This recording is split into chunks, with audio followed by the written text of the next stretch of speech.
Alors, l'intention de ce forum, c'est vraiment de vivre un moment privilégié avec toi, Peter, et de nous laisser inspirer par ta sagesse, par ton œuvre, par ton parcours et par ton expérience.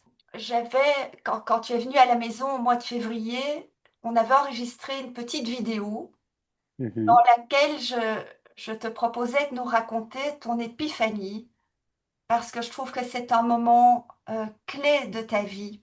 Alors, je ne sais pas si vous avez pu regarder cette petite vidéo, mais en quelques mots, Peter, à l'âge de 33 ans, participait à un atelier et après une nuit soi-disant normale, il s'est réveillé le matin en étant mais plein d'amour.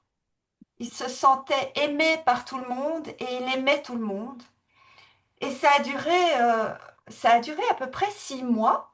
Et tu me racontais que tu te baladais dans les rues et que tu allais même jusqu'à aller dire aux personnes que tu croisais combien tu les aimais.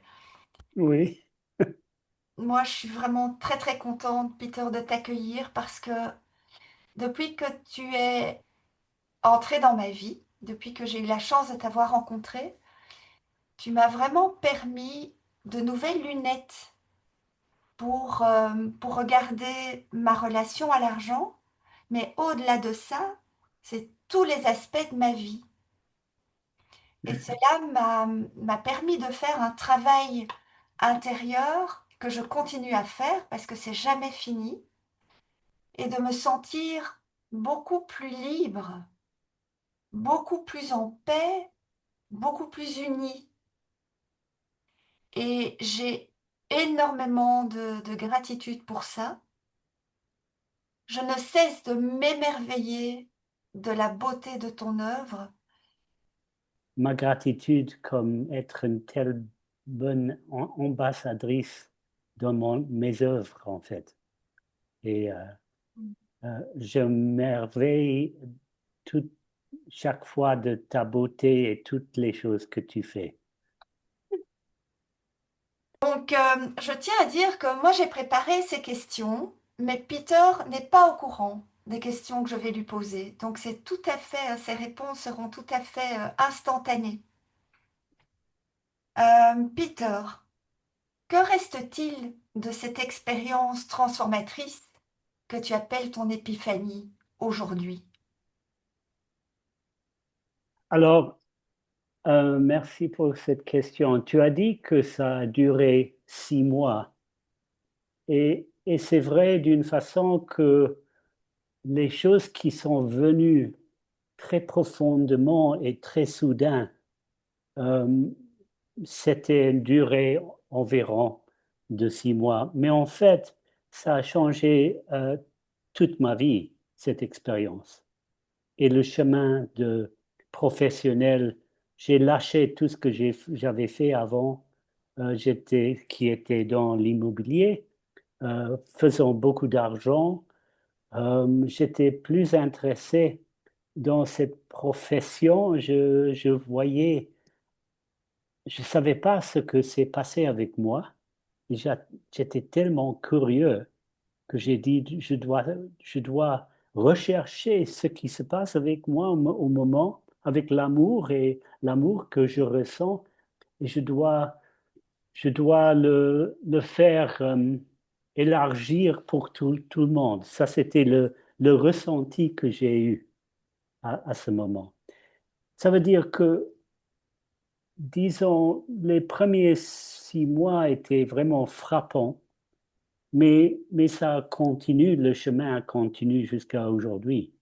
Ça veut dire après 40 ans, parce que je me suis mis assez, assez bientôt après que mon but de ma vie, ma vocation est de créer ce que j'ai appelé l'amour dans le business, love in business. Parce que je venais jusqu'à ce moment, j'étais un homme d'affaires assez conventionnel, je dirais. Et puis j'ai vu, il faut, si je regardais à cet moment en arrière, j'ai vu, il n'y a pas tellement d'amour dans où j'étais, dans les grandes entreprises. Et j'ai dit, en fait, j'ai eu un boss, un chef qui était plein d'amour et on a eu une très bonne relation, mais les systèmes et tout le focus, c'était beaucoup sur, sur les finances, faire l'argent, tout était mesuré, stratégique et tout ça. J'étais expert dans ces choses, mais j'ai vu l'amour comme cadre n'était pas présent. Et c'était ça le but, en fait, de changer le cadre des entreprises, de business en général. Et j'avais pensé avec mon expérience de cette, disons, épiphanie, ça serait fait facilement en quelques mois. Parce que, parce que j'avais l'arrogance encore de ces gens de direction dans les entreprises. On fait les choses. Alors bon, amour dans le business, je vais le faire quelques mois, oui. Mais en fait, c'est beaucoup plus long chemin, c'est clair. Et comment cette expérience a transformé ta relation à l'argent? Alors, immédiatement pas, mais euh, j'avais fait jusqu'à cette époque, pour moi, beaucoup d'argent et j'ai pensé, euh, en sortant, avant cette expérience, je veux faire encore plus. Euh, j'ai vu pas les limites.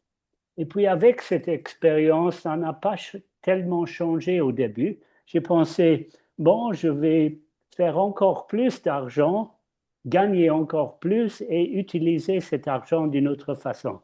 C'était ça qui m'est venu.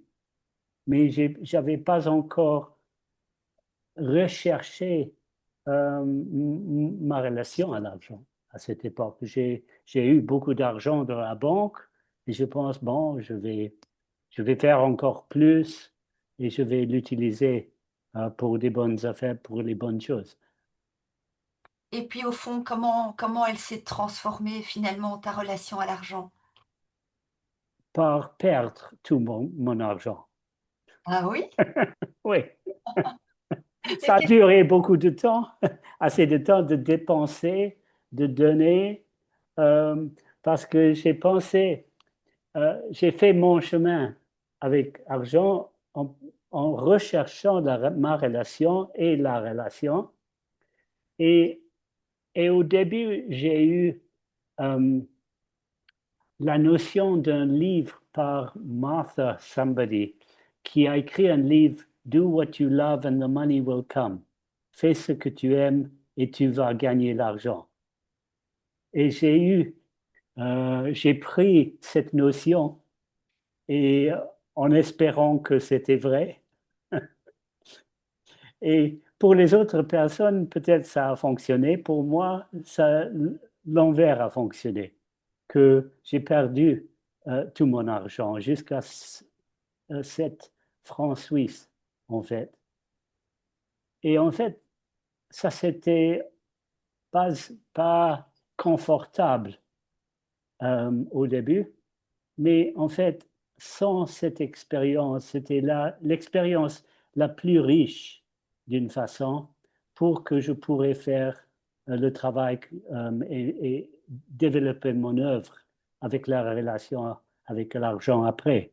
Parce que sans cette expérience, je n'aurais pas pu le sentiment, la sens de comment on vit, qu'est-ce qu'on sent qu'on n'a pas vraiment, disons, assez d'argent pour ce qu'on appelle vivre. Et c'était tellement important pour moi, cette expérience, parce que j'ai lié avant même l'existence, mon existence, avec, avec l'argent. Et puis, j'ai 7 francs suisses et je ne peux pas payer mes factures, mais je vis. Alors, Et je vis bien encore. C'est pas une question c'est pas une question de mon existence, parce que j'existe. Et, et cette expérience était très, très, très importante. C'était absolument au cœur de pouvoir assister les autres personnes. Les personnes qui ont beaucoup d'argent, parce que j'ai eu cette expérience aussi, jusqu'au au point où ça ne fait pas la sens d'avoir encore plus, et puis d'avoir ce qu'on appelle la manque, mais en fait, de me trouver à l'autre côté de la manque, même avec peu d'argent, et voir que j'ai une vie riche avec argent, mais aussi sans argent, et trouver la façon de, de gérer la situation avec 7 francs suisses dans la banque, dans, dans le pays le plus cher du monde, en fait. Et qu'est-ce qui t'a mis en chemin alors après? Quel a été le pas suivant? Alors, de ne pas savoir ce qui est à faire, étant tout à fait vulnérable, Mm. en me questionnant moi-même ce que je ferais, en recevant une énorme résistance de ma famille, parce que j'étais en train pour eux, de perdre mon chemin, où ils ont investi tellement d'argent dans mon éducation et tout ça, pensant que je suis devenu un peu fou, euh, que j'étais, en effet, d'une façon. Et de me trouver la nécessité de expérimenter dans toutes les directions, inclusivement prendre encore un job. Et je me suis donné un homme de recrutement dans un job. Deux. Le premier avait une énorme colère contre moi parce qu'il dit que je perds ma vie avec ce que je fais. Et le deuxième, au lieu de me donner des entreprises qui cherchaient des personnes, m'est venu pour conseil. C'était vraiment bizarre. Je me trouvais tout à coup à quelqu'un qui fait le recrutement, qui me demande le conseil au lieu de me donner m'assister à trouver un job. Alors, je me suis trouvé avec mon énergie à cette époque, j'ai vu, je ne peux pas, je suis pas employable. C'est impossible de m'employer parce que si je prends un job comme l'ancien, je fais de peur avec les personnes qui m'emploient. Et j'ai dit, il doit avoir un autre, je dois trouver un autre chemin. Et ce que j'ai fait pour continuer cette histoire, j'ai écrit parce que j'étais tellement vulnérable, je ne savais pas ce faire. J'ai écrit à 19 amis pour le conseil. J'ai mis très ouvert ma situation, combien d'argent j'ai besoin pour mon loyer, pour le quotidien. Et j'ai demandé, qu'est-ce que vous pensez que je dois faire? Et il faut savoir qu'à ce moment, déjà, pour quelques années, quelques de ces personnes étaient dans un réseau, un business network, que j'ai fondé moi-même. D'accord. C'était un réseau, comme réseau Business Network, qui s'appelle the Swiss Business Network ou the Business Network in Switzerland. Et quelques de ces personnes étaient là-dedans et ils ont vu tout ce que je faisais gratuit, en fait, dans ce réseau. Et une personne a répondu euh, en me disant, Peter, euh, je vais vous donner librement 300 francs suisses par mois sans condition. Ah, Mais c'est ma condition, c'est que vous trouvez encore personnes qui font le même. Et j'ai rejeté cette idée. J'ai pensé, je ne suis pas un mendiant. Euh, je suis bien éduqué. Euh, c'est sous mon niveau de prendre l'argent comme ça, j'ai pensé au début. Et puis, j'avais pas une idée ce que je dois faire. Alors, j'ai commencé à demander des autres amis hors ces 19, qu'est-ce que vous pensez de cette idée? Et dans une semaine, j'avais ce groupe qui m'a qui m'a soutenu, my financial support group. J'avais eu les six personnes dans 7 jours, en fait. Et puis oui, j'ai dit, bon, ok, j'accepte ça. Et c'était tellement spécial. Ça c'était pas le chiffre que j'ai pensé, c'était le moitié, mais c'était assez. Et ce qui était tellement important pour moi, que c'était vraiment l'argent donné dans l'amour. Et je ressentais dans mes tripes chaque fois que je touchais de cet argent de la banque. C'est totalement, totalement, totalement différent que tout l'argent que j'avais gagné avant. Et ça aussi, ça a totalement changé mes recherches et ma vie en fait.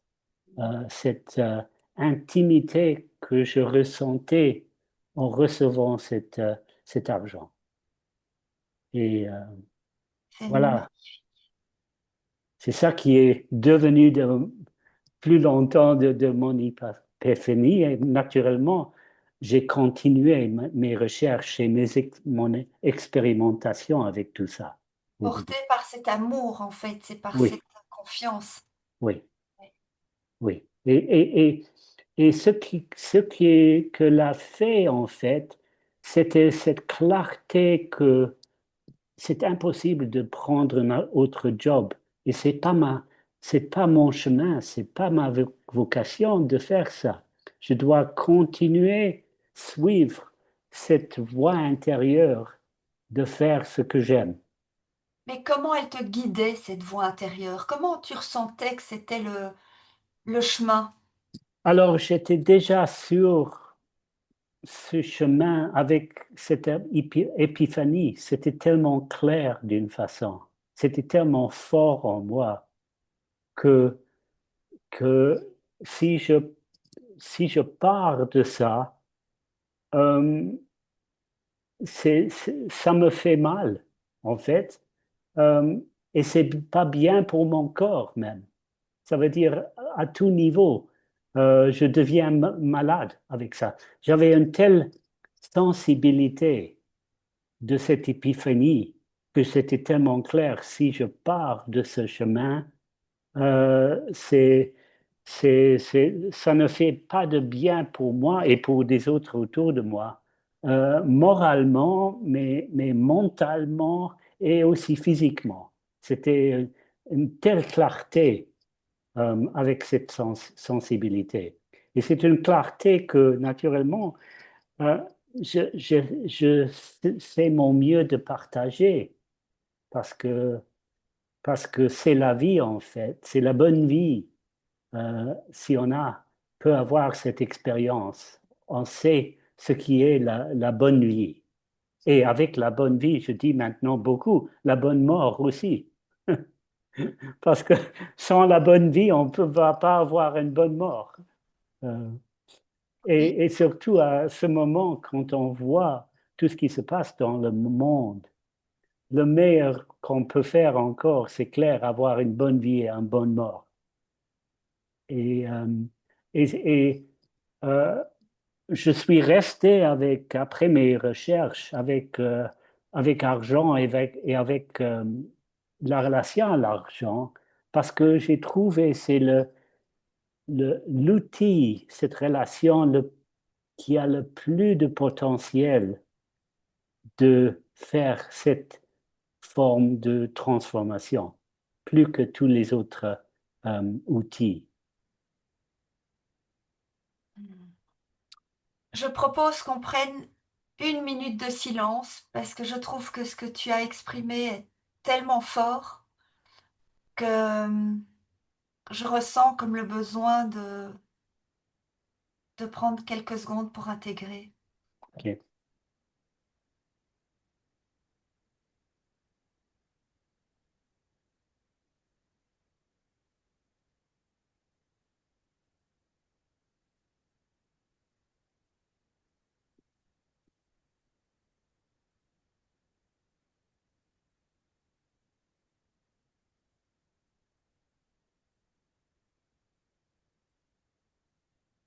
Merci. Je vais continuer avec quelques petites questions. Quelle est selon toi, Peter, la plus grande illusion que nous entretenons collectivement en lien avec l'argent, à propos de l'argent? Oui, merci. Alors, ce sont certainement cette notion d'existence euh, et surtout en Suisse, mais pas seulement en Suisse. Ça vient toujours dans le travail à argent, dans les séminaires et partout. Cette notion de sécurité, qu'on peut se sécuriser avec l'argent. Et je dirais plus récemment, parce que c'est pas dans mon livre que j'avais écrit en 2001, mais c'est devenu de plus en plus important et commun maintenant, c'est la liaison avec valeur de soi-même avec argent. Il y a beaucoup de personnes qui mesurent leur valeur avec avec leur wealth, avec leur revenu et avec ce que leur patrimoine, on peut dire. Et ça, c'est un très grand piège, naturellement. Euh, Merci. Alors, pour prendre une petite question de mon jeu, mhm. euh, c'est quoi l'argent pour toi, Peter?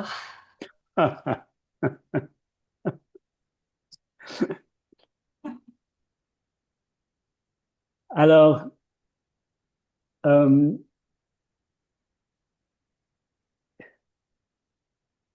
tu sais ma définition, mais la définition, c'est un peu difficile à comprendre immédiatement dans un rang comme ceci. Et c'est un peu tourné à l'envers. Mais, mais, mais je réponds simplement comme dans les séminaires que la façon qu'on voit l'argent, c'est important. Ça veut dire que l'argent fonctionne comme une, comme une idée qu'on projette sur un médium. Ça veut dire que c'est une projection d'une idée de la tête. Et, et c'est ça au cœur du travail argent, cette notion. J'ai une définition qui est plus compliquée et je ne veux pas le donner ici parce qu'il faut travailler beaucoup avec la tête, mais c'est génial, c'était construit par un collègue, euh, cette notion, cette définition. Mais en fait, Je propose de la mettre après dans la petite oui, vidéo que je ferai ça c'est une bonne idée. en Oui. résumé de ce, Oui, mais ce... au cœur, comment ça fonctionne?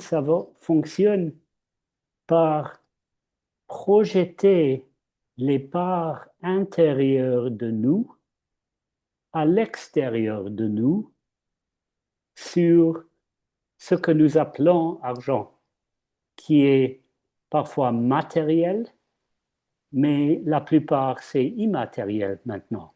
Ça veut dire que nous projetons cette idée immatérielle dans l'immatériel. Et le point important, important c'est que si on fait ça consciemment, si on est conscient de ce qu'on projette, on réalise avec l'argent ce qu'on veut.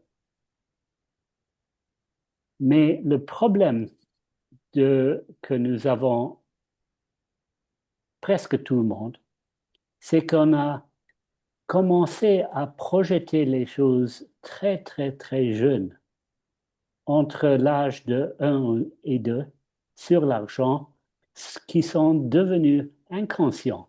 Inconscients.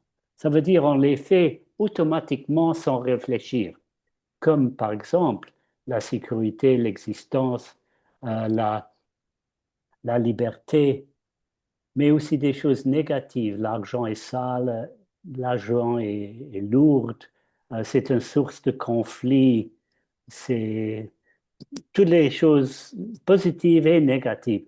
Et ça, si on n'est pas conscient, on a, on a projeté les parts qui nous appartiennent sur quelque chose d'extérieur et on a perdu cette part de nous. Il y a une perte. Et cette perte fait des limites. Ça veut dire, comme exemple, si on projette la sécurité sur l'argent, on pense qu'on a à un certain moment, avec une certaine somme, on va être en sécurité. C'est ça l'illusion, parce qu'on arrive à cette somme et la somme va se doubler. Ça veut dire que on se, on s'identifie comme une personne qui est insécure chroniquement en espérant qu'on va être avec une certaine somme sécure. Et ça, c'est l'illusion. Mm. Et si on devient conscient de ça, on peut faire quelque chose. Et ce qu'on fait avec mon œuvre, on fait ce on appelle la réappropriation de sa sécurité à l'intérieur. On le fait somatiquement dans le corps, en fait, avec ce processus. Et parce qu'on a peur de l'insécurité, il faut se réapproprier de son insécurité au même temps. Ça veut dire on devient en paix d'être insécure aussi. Et si on est au moment qu'on est insécure et en paix et en joie même, parce qu'on peut prendre les risques plus grands et avoir des aventures, et en même temps, on peut être en sécurité avec argent, mais aussi sans argent, comme moi. On peut cocher l'attribut de sécurité. Et Ouais. voilà, on s'est développé, on a fait un pas de développement. Et c'est ça le résultat de cette œuvre. Ça veut dire, après qu'on a fait cocher un, vient le prochain. C'est un processus qui continue avec le développement de soi-même, où on s'agrandit son identité intérieure qui va dire qu'on peut réaliser de plus en plus ses projets de vie. On devient de plus en plus compétent. Ça, ça fait lever la compétence de réaliser ses projets de vie avec l'amour, en fait. Mm. Merci. Merci beaucoup. Alors, une autre petite question. Question 38. Quelle est ta définition du bonheur?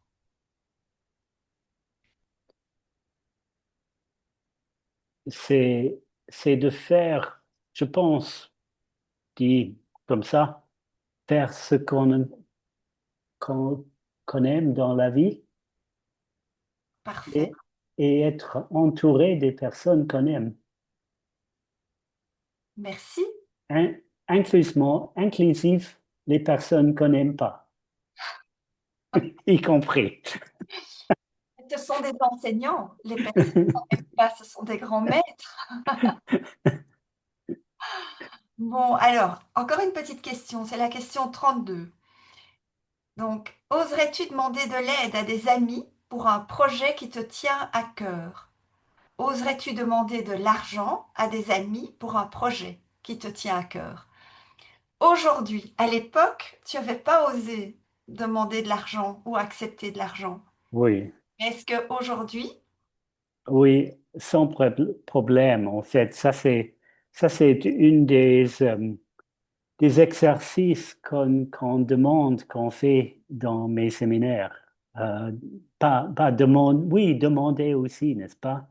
Demander, donner, recevoir, et aussi demander.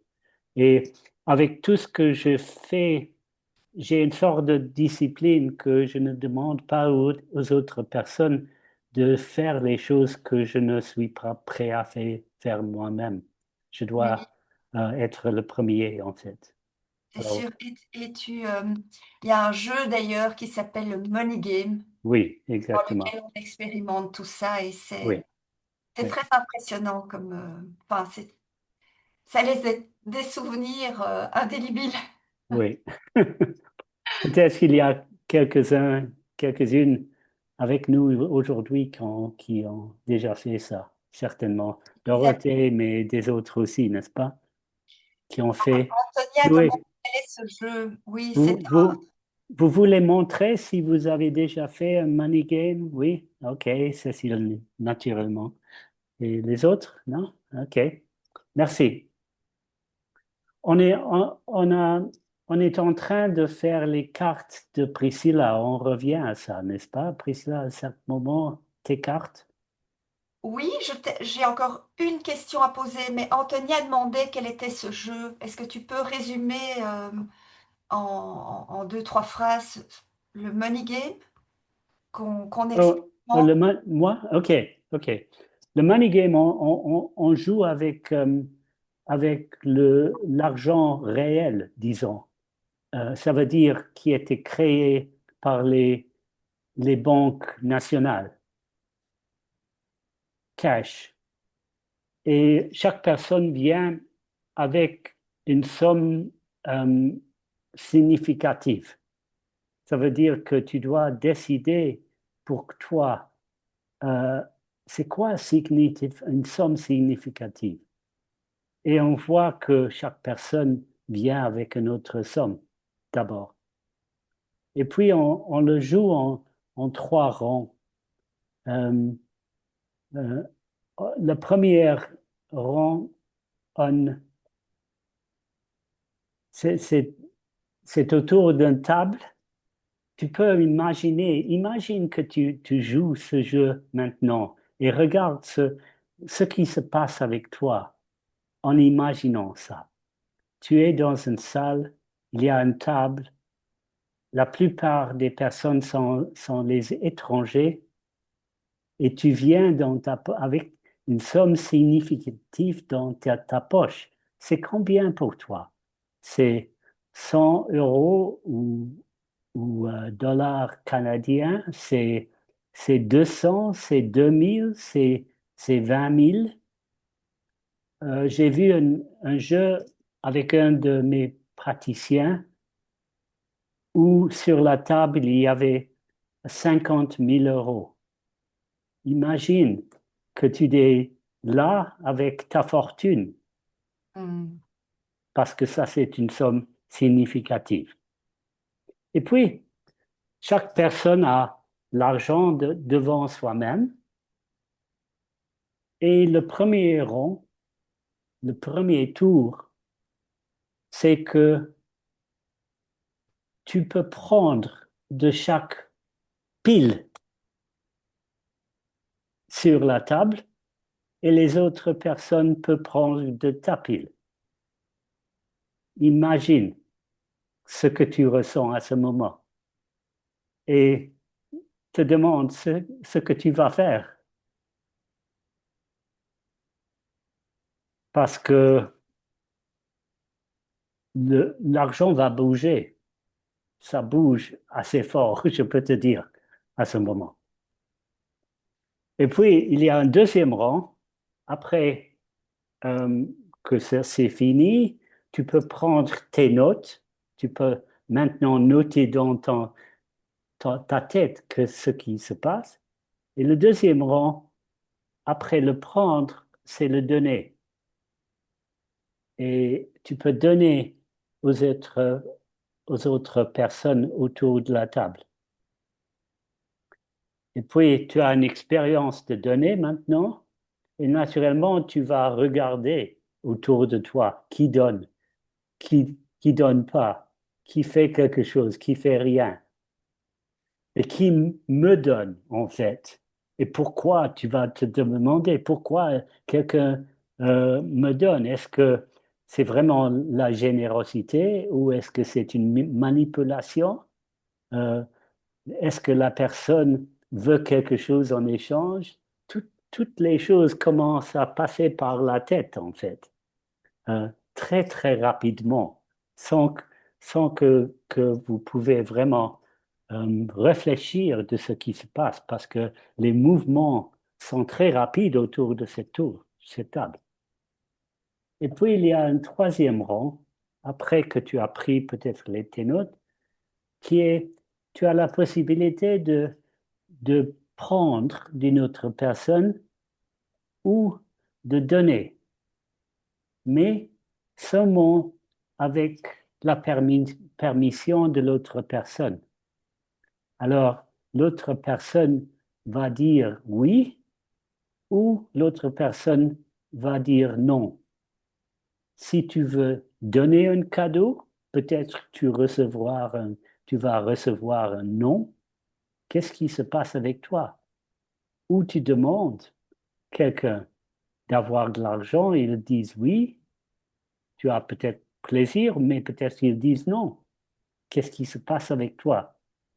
Avec fundraising, par exemple, tu vas sortir pour ton bon projet fundraising, tu as un merveilleux projet et tu demandes les personnes et ils disent non.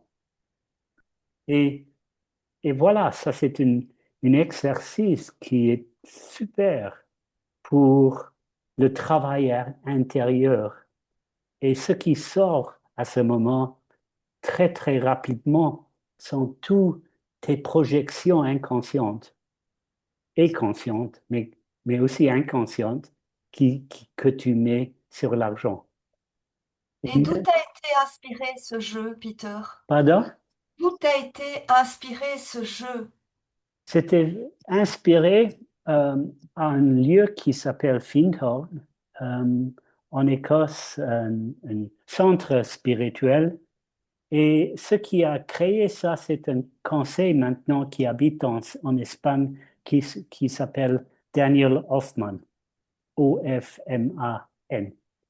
C'est Oui. lui qui a créé, il a habité à cette époque, il y a plus de 40 ans, peut-être il y a 50 ans maintenant, à Findhorn en Écosse. Il a créé ce jeu euh, pour, euh, pendant une semaine d'orientation à cet lieu spirituel. On a joué ce jeu pour une heure et demie, quelque chose comme ça. Et pour continuer à parler de sources, il y a Jess qui pose une question. Dans le cadre d'un grand projet d'amour, où la source est dans l'amour et où des fonds importants sont requis, comment attirer des mécènes? Je vais répondre à cette question. Euh, du cadre de faire ce qu'on veut et s'entourer des personnes qui font ce qu'elles veulent, on est dans un start-up, une nouvelle entreprise commence toujours avec l'abondance. Pourquoi? Parce que, parce que au début, chaque entrepreneur ressent une, une appel, disons, c'est pas presque spirituel, on peut dire. de faire quelque chose qui n'existe pas et de réaliser quelque chose qui n'existe pas et prend le premier pas hors une grande énergie de passion, en fait.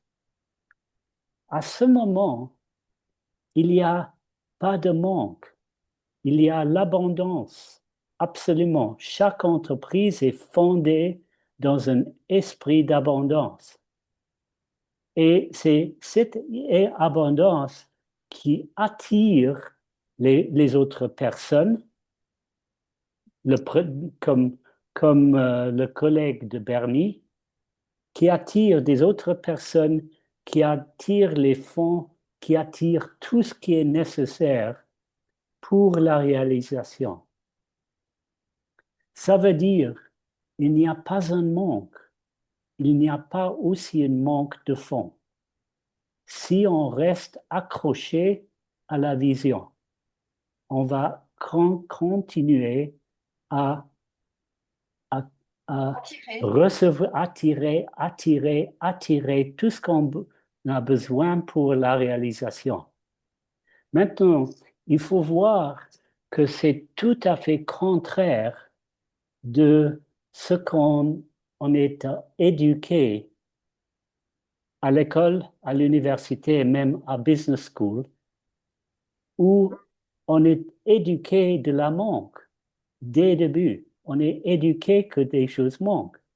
Ça veut dire, cette question que tu mets, Jess, ça vient de la manque déjà. Et ça, c'est le problème. Ça veut dire, tu viens penser que les fonds manquent et tu dois avoir un mazen. Tu ne Mais vas pas trouver ce mazen avec cet esprit. ok.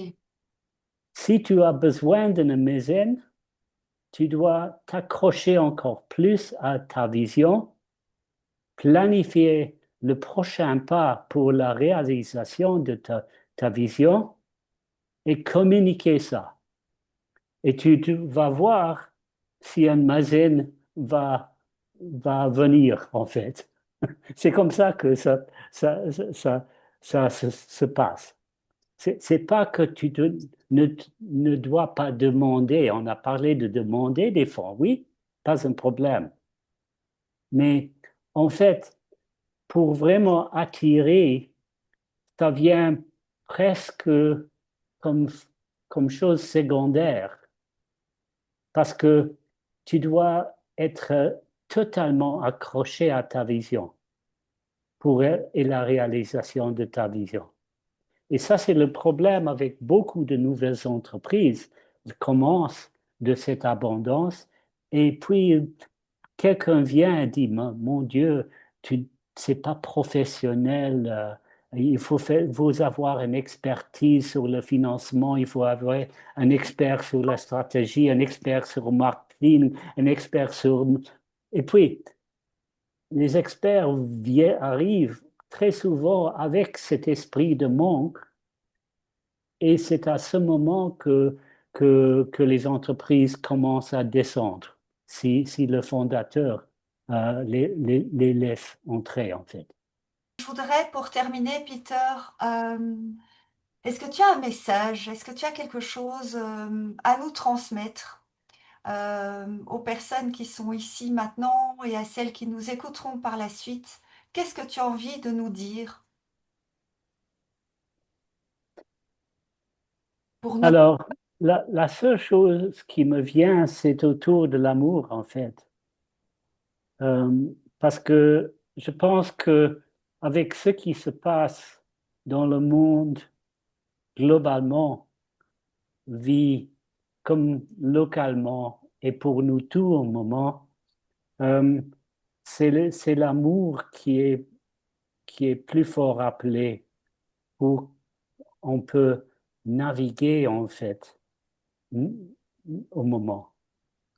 Et c'est un grand challenge de accepter tout ce qui se passe dans le monde au moment et même se dire, ça peut être un, un une- disons, qu'est-ce que je veux dire, une espèce d'amour, ce qui est en train de se passer dans le monde au moment. On voit toutes les personnes qui sont désespérées euh, localement et globalement, et c'est vraiment une exposition d'amour qui se passe au moment. Euh, je pense à un certain niveau, il faut le croire. Il faut le croire. Parce que je pense que si on ne le croit pas, euh, on n'assiste pas à ce moment. Il faut le croire, que, que C'est nous quoi sommes dans l'amour? l'amour et tout c'est une espèce d'amour.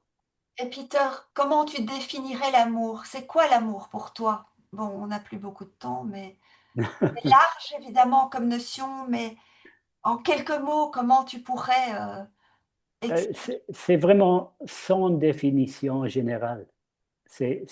Chaque personne le sait, je pense, et doit s'accrocher à ce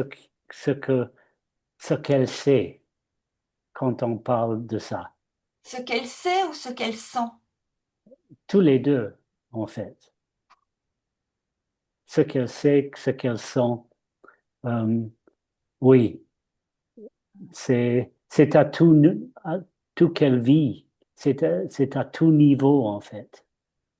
Parce que, parce que nous sommes vraiment nés en amour et cette grande mystère est là au moment, avec tout ce qui se passe dans notre vie. Hmm. Je- Merci pour tous ces cœurs. oui, je voulais en mettre aussi, je cherchais.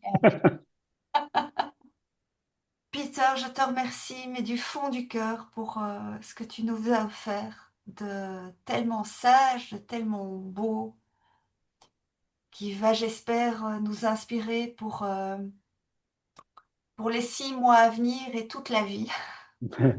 Merci Priscilla, merci à tout le monde parce que chacun de vous joue, joue ton rôle en fait. Et, et, et je merveille toujours, Priscilla, de tes cartes. Elles sont tellement bien, tellement belles, produites avec tellement d'amour là-dedans. Je sais que tout ton amour et tout ton message est là-dedans. Et un grand, grand, grand merci pour ça. Moi, je te remercie vraiment du fond du cœur. À toi et à toutes les personnes présentes, merci Oui, d'avoir été là parce que c'est grâce à vous que des moments comme ça existent. Et je suis très heureuse de pouvoir co-créer avec vous.